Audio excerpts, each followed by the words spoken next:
had, I think, a range of views so far on the journey to decarbonisation. We've also heard of a very good initiative to help our sector on that route to decarbonisation. So we'll pick up some of these points during this panel discussion. But first of all, can I just introduce our panel to you?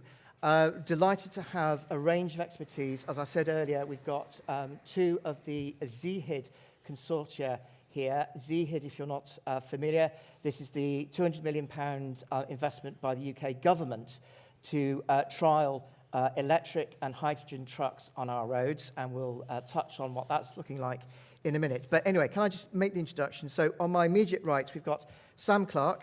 Sam, you are Chief Vehicle Officer at GridServe, and I'm sure you've all seen Sam's EV charge points now at motorway service areas. But Sam also is leading the Electric Freightway Consortia as part of ZEHID. Next we've got Ben Foulser from KPMG. And Ben is a partner at KPMG who leads their Infrastructure Advisory Future Mobility team. John, whom we've already heard from. And then at the end, we've got Kyle Arnold, who's the Managing Director of High Haul Mobility. And High Haul is this second consortia that is trialling hydrogen trucks. So welcome all to this panel.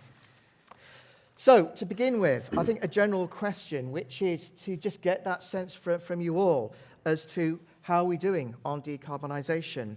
I've given that introduction about ZEHID and this £200 million investment. Of course, there are other initiatives going on as well. But can I just get a sense of how you feel the progress is going so far? You might want to just touch on how your particular consortia, Sam and Kyle, are doing. So, Sam, do you want to start off? Yes, very happy to. Good morning, everybody. My name's Sam Clarke, and I'm leading on the HGV side for GridServe and the ZEHID project, as Chris has already said.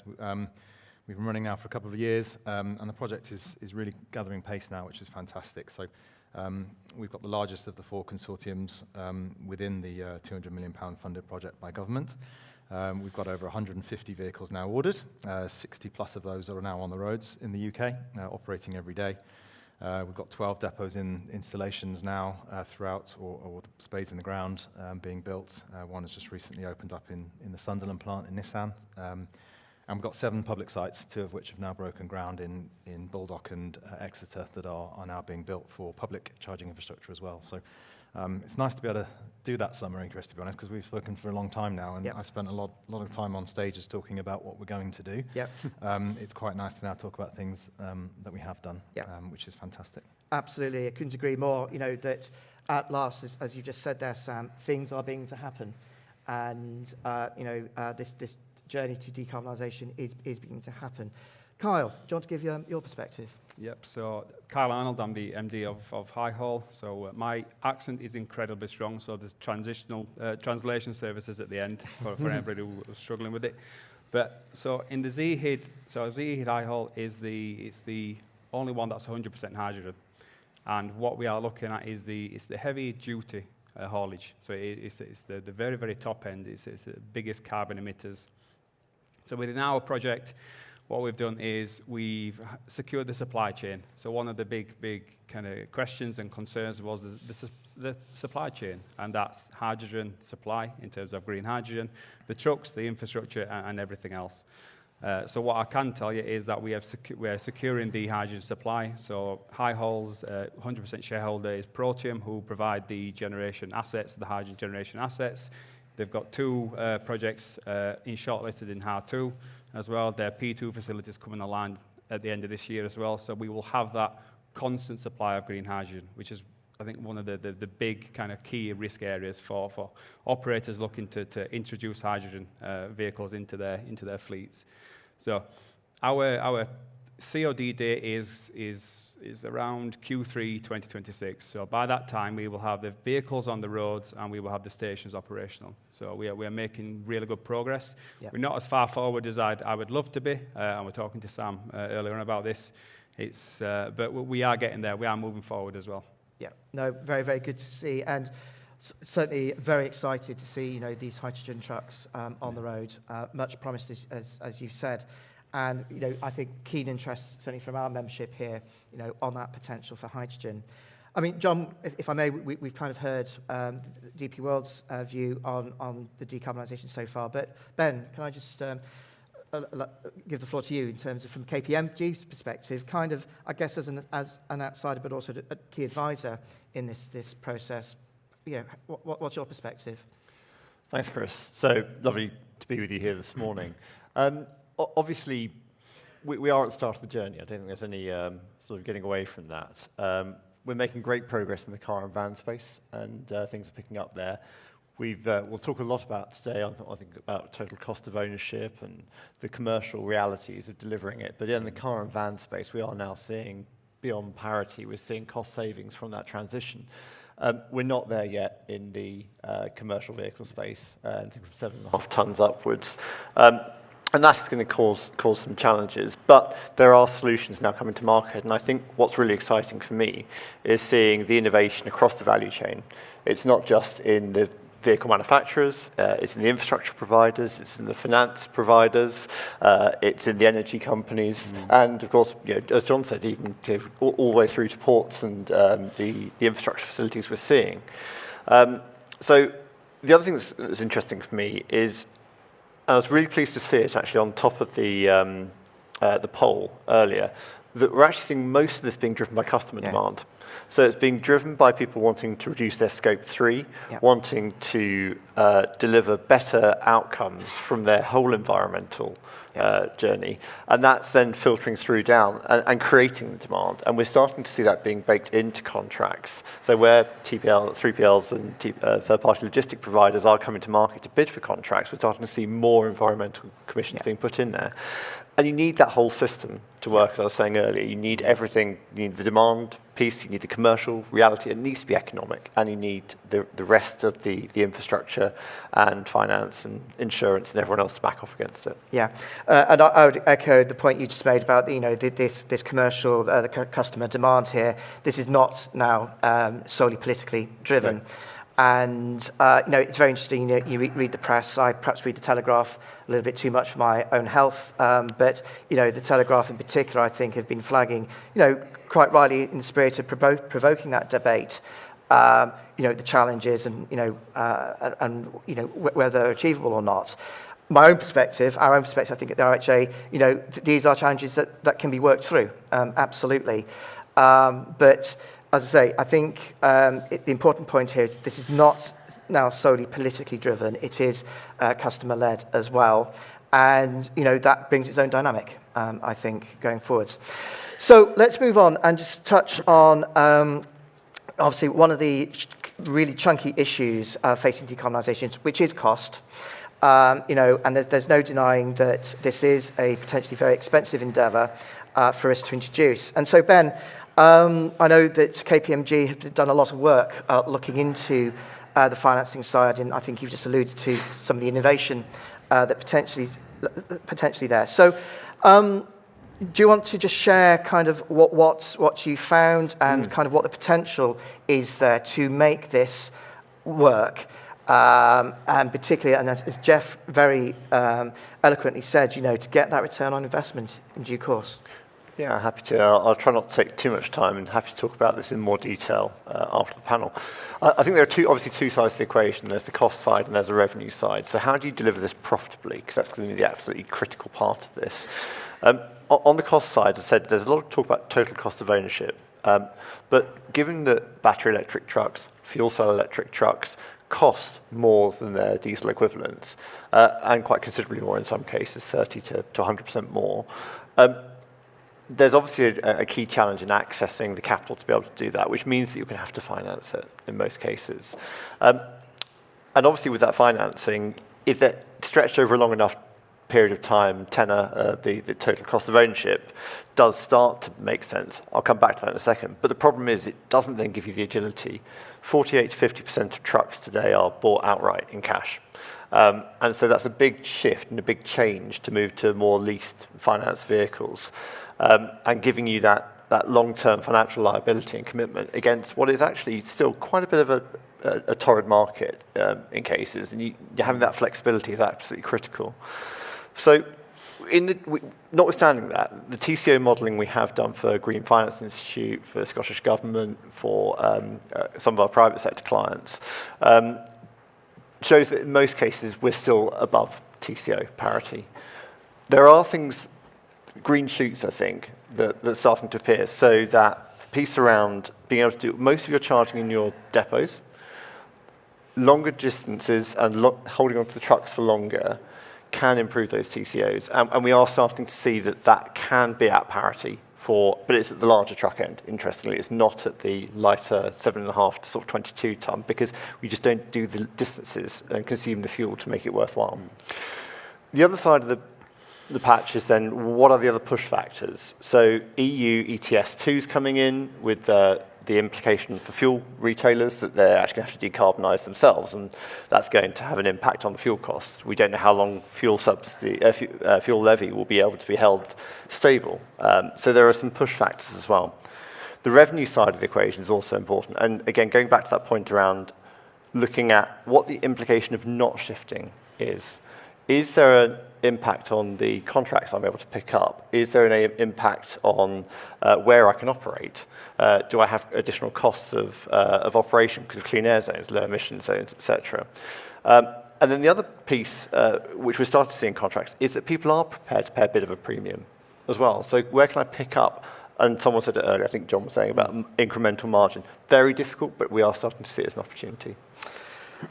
As you say, I think green shoots starting to materialise here, because one point I think I sort of kind of just picked up as you were talking there, Ben, was again I think it's that education piece then now, isn't it? Which is to bring the sector along as to how this can be financed over time. John? Just one aspect which is here is you've got the traction and you've got the haulage thing, which is the total cost of ownership. But you're also then doing incrementally lower carbon. And the elephant in the room is, what is the price of 1 tonne of carbon? And this is an emerging market. So if you go over to the EU ETS and you buy some, it might be about $90 90 euros a tonne. A very big piece of legislation happened, and I'm not sure that many people picked up on this, which is MEPC, which is the International Maritime Organization, in April. And they have basically, it's not ratified yet, but it's on the path to ratification this year. They've basically set a CO2 price of $380 a tonne. And at $380 a tonne, it's for the shipping industry, it's not for the road industry, before everyone falls over. It's for the shipping industry. But if you ship a container from India to Birmingham, it's two tons of carbon for the shipping, and there's another sort of half a tonne of carbon for the delivery. So it's not a small amount. So you're beginning to get price points there which start giving that carbon side. And that's something which is increasingly coming into people's thinking. Certainly the big data centres and customers at the front end. Yeah, and again, something that we at the RHA need to obviously keep an eye on in terms of how that filters through and sort of drives the policy agenda going forwards. If we could, again, sort of just focus on the pragmatics, because, in many ways, it's been a slow start, but we are, I think, now on the cusp of seeing some real progress, as you've alluded to, Sam and Kyle, over the next year. So, as you said, you're both participating in the ZEHID program. What progress has been made, and potentially what it means for the operators in the room. And Sam, in particular, I know that you've been publishing some reports, which has given some very practical guidance and help to operators. So, John, just spend a couple of moments reflecting on that and sort of the advice that you might give our members here who are starting on that journey. I would be delighted to. And Chris, I think in the spirit of provoking debate, which I think the words used earlier, and education, I think there's a few things that we've learned over the last half an hour perhaps, and also over the last few years in regards to different information that's being shared. I don't think there's anything, I'm thinking of the speaker before John here, I don't think there's any such thing as a battery-only protagonist. Yeah. That doesn't exist. I've been in EVs for 20 years. We all recognize it is a mix of vehicles that are going to solve a problem. No one's suggesting it's EV only. Hybrid vehicles are not electric vehicles. Polestar graph is incorrect. That's 5 years old and has been widely debunked. And the range of vehicles, I think, is the biggest one that I wanted to highlight, is something that we know from real world, not from taking cars and comparing it to lorries. They're not the same thing for a start. But we've got information now, having done hundreds of thousands of kilometers through the project, of how far these vehicles are really traveling. Not some maths that's been invented, but actual real world. And I can't say which one it is because I haven't asked permission from the haulier, but everybody knows their name in the room. The fully laden longest distance that we've achieved so far is 170 miles in anger on normal roads with an electric truck, which just happens to be the same one that was shown on the picture. That same company has achieved over 285 miles on a duration throughout a day with a top-up charge. So these vehicles are clearly doing distance. They're clearly working in the real world. And we've now got several reports that are displaying that exact thing happening. The first report was very much of a preparation implementation, as you might expect. The one that was been published about 6 months ago gives a lot of background and a lot of the challenges we've had. No one's saying this is easy. Yes, there's costs involved, and we're trying to mitigate those by having a catalyst like this project to build those things forward. And the third report is coming out this month, which has got loads of information about material doing. You know, we've got some of the largest companies, the biggest hauliers in the country, and in some cases the world, who are using these vehicles every day. And to John's point, again, it's not easy, it's challenging, but all the work that he is doing, in fact, thank you for the picture. That was one of our funded trucks up there on the presentation I saw. You know, we're getting real world inputs now, and the reports are far more articulate than I am today in terms of displaying all the things that we've learned, and there's some really, really good use cases and case studies in there that the wider industry can learn from. So I implore you to read into that when it comes out. Absolutely. And so what we will do as part of our role from the RHA's perspective is to, harvest the information that's coming from ZEHID and being able to put it with appropriate permissions, of course, on our website so that you can see how the ZEHID initiative is progressing, how the various consortia are progressing, to help you sort of plan that decarbonisation journey. I mean, I think there's a couple of points from just what you were just saying there, Sam.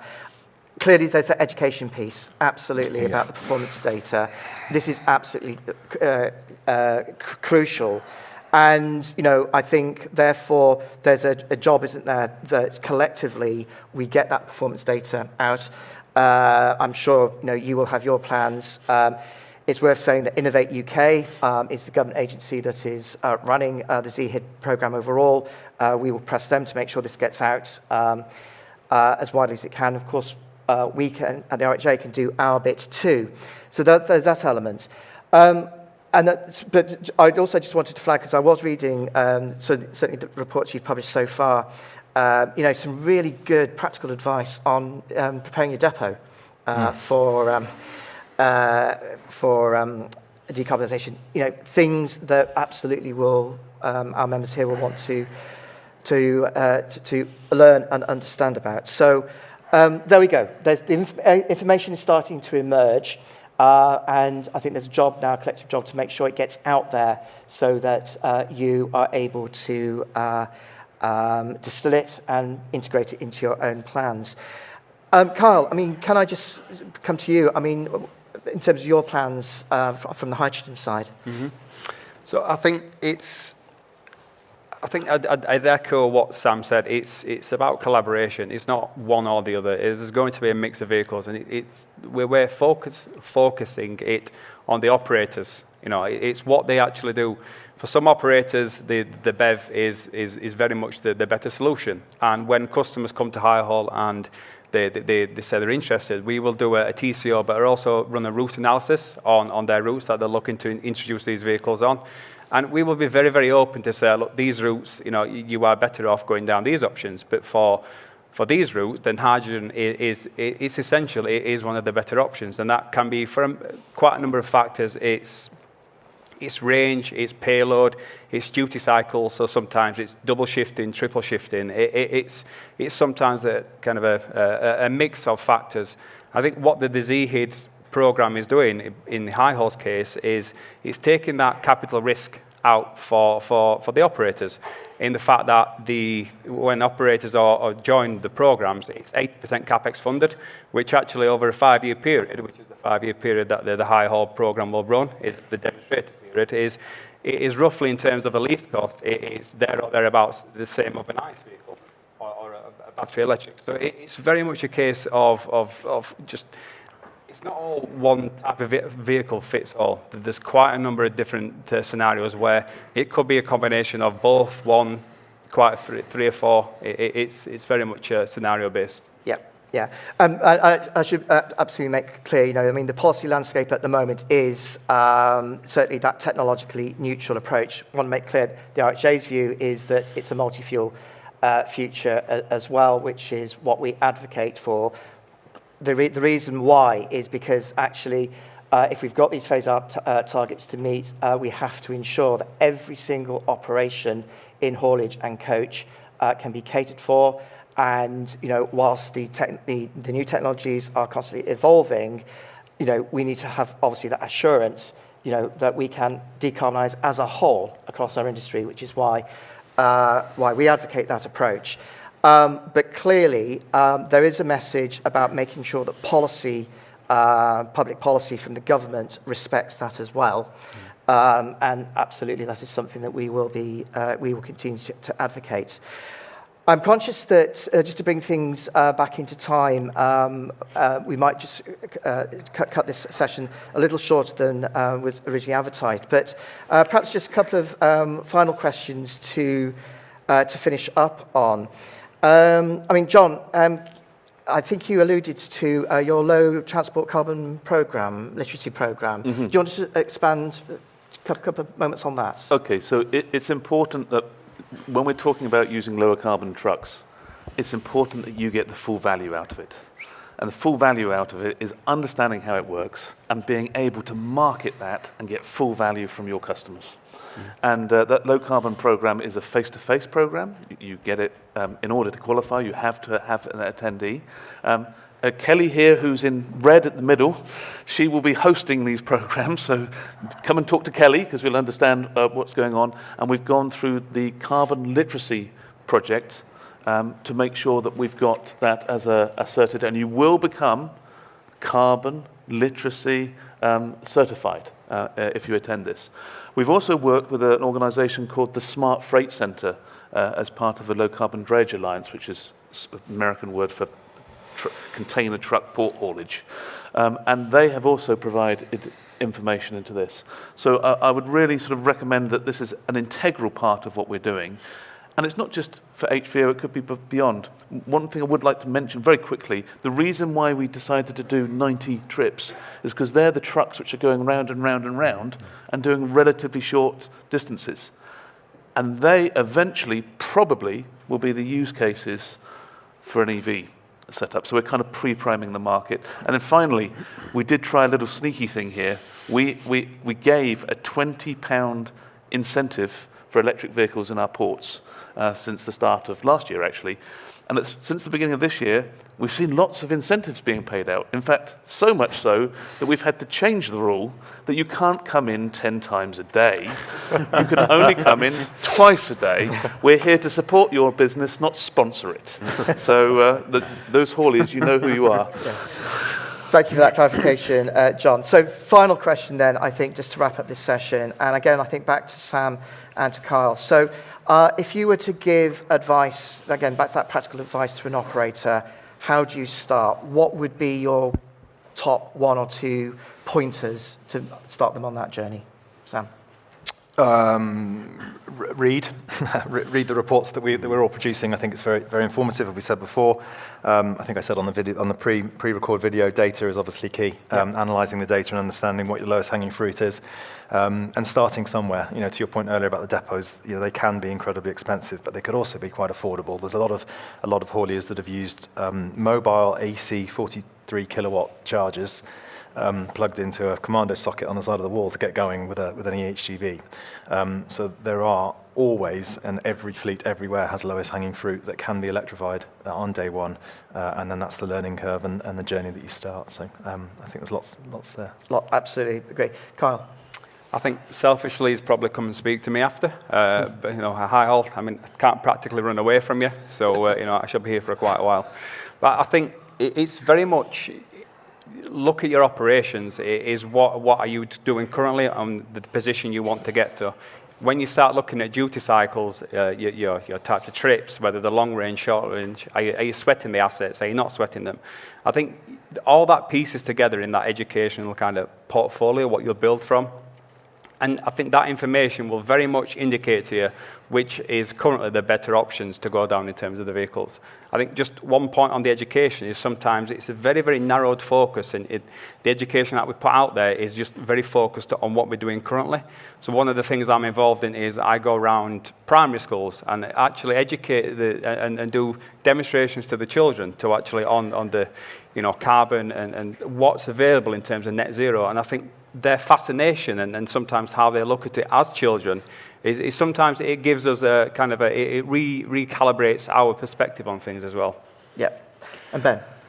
Thanks. I'd say I absolutely agree with the guys here. Don't forget that other people have also been on this journey ahead of the commercial vehicle market with respect to haulage and freight. And buses are a particular good example of that.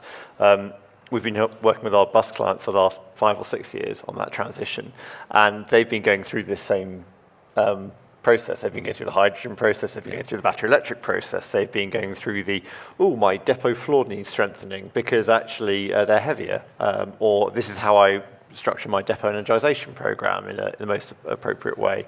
This is how I manage duty cycles, this is how I use telematics data. So think out of sector a little bit and go and talk to other people who've been on the journey as well. Yeah, absolutely.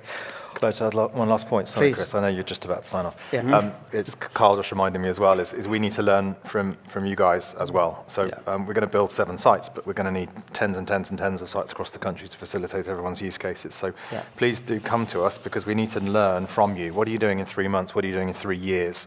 Because that way we can build infrastructure to support your industry and your electrification journey, but we need to know where you want to be so that we can invest our money in building infrastructure for you. Yeah. Well, thank you very much to the panel for your contributions there. I mean, I think 3 takeaways I take from this session. One is, in terms of that practical advice to operators, is it is to understand the operations, and that's not teaching mother how to suck eggs here, but it is understanding how the available vehicles can now be used to help decarbonize your business. Second takeaway, I think it definitely is that education piece now. And I think we look forward to to hearing what comes from your consortia, Sam, and from you, Kyle, in particular.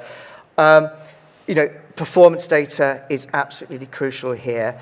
And, I think there is a dearth of information out there, so that hopefully by being educated and more informed, we obviously can make those investment decisions going forwards to make this work. And I had a third, which I can't remember what it was. It's probably because my stomach is beginning to rumble. So let's conclude it there to say thank you very much indeed to our panel, and thank you for your time today to listen to this decarbonisation debate.